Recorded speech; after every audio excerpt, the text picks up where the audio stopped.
Good morning mga kawaray. So ayan ang ating lulutuin ngayon. Igisa ko yung upo na binigay sa akin ni Boss Mark Joke. So ayan yung upo. Ayan siya. So ayan ang mga aking main ingredients. So ayan, nag-init na ako ng kawalit tsaka may mantika na yan. Medyo ano na yan, medyo mainit na, kaya ilagay na natin ang ating mga panggisa. Ang bawang, sibuyas. So, mekos. Naamoy mo na agad yung bawang ng bawang at sibuyas.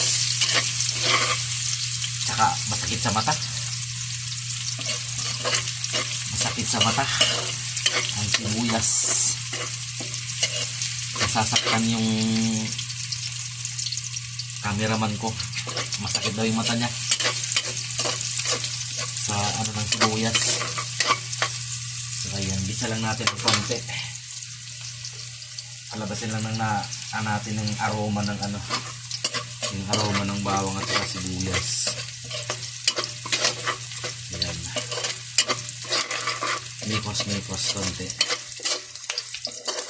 para pantay yung pag ano niya, pantay yung pagtalisan niya.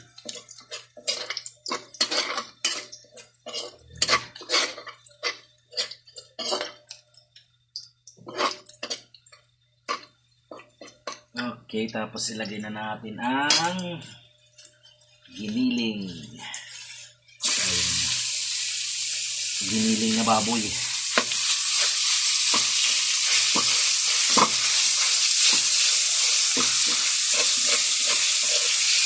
Bihin natin para mag-iwalay talaga yung ano, para hindi magbuo-buo,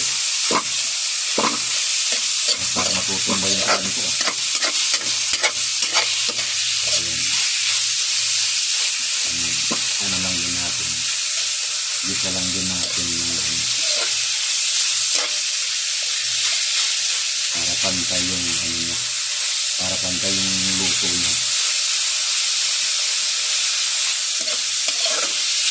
Ayan. It looks good. Looks good na siya. Gisa pa lang yan. Gisa pa lang yan, ha. So, sangkotsahin lang natin ng konti. Siyempre, prepare natin ang ating mga pampalasa. Wait lang. Kunin ko lang ang ating mga ano, ating mga pampalasas. Mga pampalasa. Okay. Usual. Tabi lang natin ng konti. Hindi mawawala ang paminta always. Ang pampalasa. Kalahati na lang. Ay, wala na sa kalahati yan, kaya inubos ko na. Siyempre, ang asin.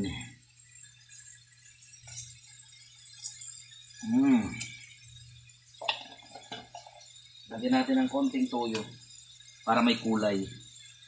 Para may kulay ang ating ginisa. Nawala yung ano. Nawala yung ilaw ng ano ko. Siyempre kailangan natin ng ano, holder. Mainit. Sira kasi yung hawakan eh. Yan lang. Nawala yung ilaw.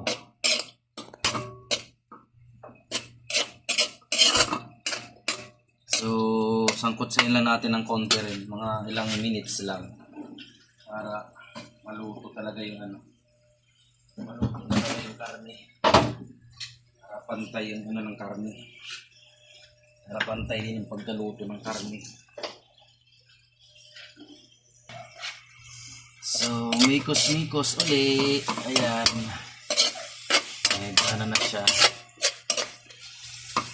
Medyo nagkakatas na. So, lagyan ko lang siya ng ano, ng konting water. Lagyan ko siya ng konting water para hindi naman tuyo yung gulay ko. Para hindi naman tuyo ang aking gulay na upo. Yan, mga 1 cup of water. So, ayan. Papakuluin ko lang din yan hanggang sa ano. Hanggang sa maluto yung ano. Hanggang sa maluto yung giniling. So, takpan natin para mas mabilis ang pagkulo. Mga 5 to 10 minutes. Pakuloyin lang natin. So, ayan. Pakuloyin lang natin. So, tingnan natin. Wow! Init. Ayan na, kanakulo na siya. So, mabilis lang naman maluto kasi giniling naman yung ano natin eh. Giniling naman yung sahog natin eh. So, ayan. So, take me. Tikman ko lang kung ano yung lasa.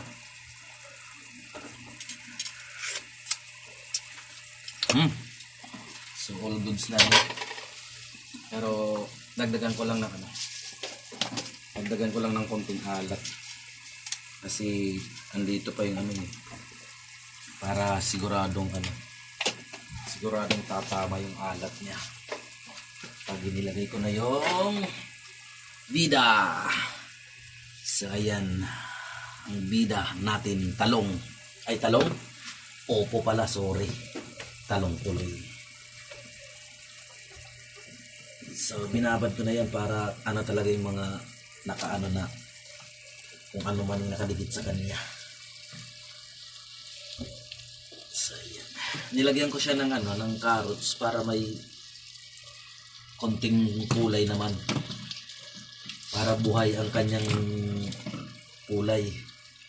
Kasi pag puro opo lang, diba parang patay yung kulay niya eh. At least yan may konting design pa yung aking carrots. Kaya parang ano, magiging makulay ang gulay. Makulay ang gulay. Makulay ang gulay ni Ulino. Ikawaray. So ayan. Konting mekos-mekos. At hawak sa kawali. Parang sumasayaw kasi yung aking kalan. Hindi pantay yung ano, flooring ko. So ayan. Konting mekos, konting mekos. So ayan siya. So syempre, papakunin din natin ng mga ilang minutes yan. Coveran natin para mas mabilis yung pag ano niya. Mga 3 to 5 minutes tingnan natin kung ano nang magiging ano niya, kalalabasan, kung luto na o more kulo pa. So let's take a look. Enjoy na po. Medyo konting mekos pa. Hindi pa siya ganun ka ano. Mekos natin para pantay.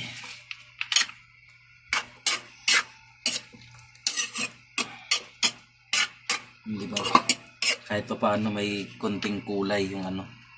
Konting kulay ang gulay. Sa pakulin ulit natin para talagang makita natin yung ano, lutuin natin ng konting gulay natin. 3 to 5 minutes ulit para ano, maluto talaga. So, tingnan natin how it looks like. Ooh. Ayan na. Kamaw-kalaw na siya. So a little bit more para luto na talaga siya.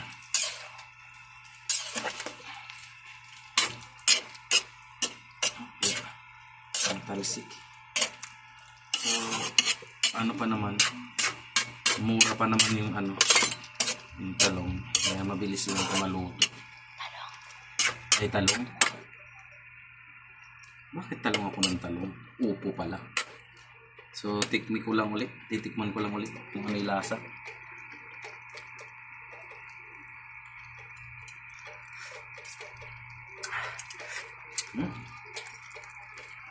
All goods.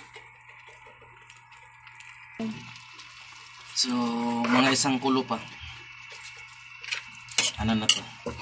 All goods na yan.